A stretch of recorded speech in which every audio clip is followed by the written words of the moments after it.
দুপুরে ঘুমাইতাছিলাম, পাশের বাড়ির এক নতুন ভাড়াটিয়ার মাইয়া আইসা দরজায় নখ দিয়া কইতাছে, কিছু যদি মনে না করেন আপনার সাথে কি একটা সেলফি তুলতে পারি। নগদের উপরে আমি গলে গেলাম। মেয়েটা হয়তো আমার প্রেমে পড়েছে, বলতে পারতেছে না দেইখা হয়তো সেলফি তুলতে আসছে। আমি তার মতলবটা বুঝা ফেলাইছি। মুচকি মুচকি হাইসা কইলাম, ঠিক আছে তুলতে পারো।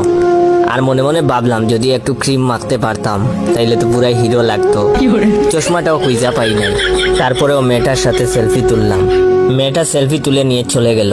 আমিও ঘরের দরজা বন্ধ করে একটা জাকানাকা ডান্স দিয়া মনে মনে বলতে লাগলাম, থ্যাংক গড। শেষমেশ বুঝিয়ে একটা গতি হইল আমার। আমি আহ্লাদে গলে টলে ফেসবুকে ঢুইকা দেখি মেয়েটা তার আইডিতে এইটা সেলফিগুলো পোস্ট করছে। আমি লাভ রিঅ্যাক্ট টিপ্পা দিয়া দেখি ক্যাপশনে লেখা রাখছে, আমার আব্বা বাইচা নাই, আব্বারই মতো দেখতে একজনের সাথে ছবি দিলাম। এটা কোনো কথা? ভিডিওটা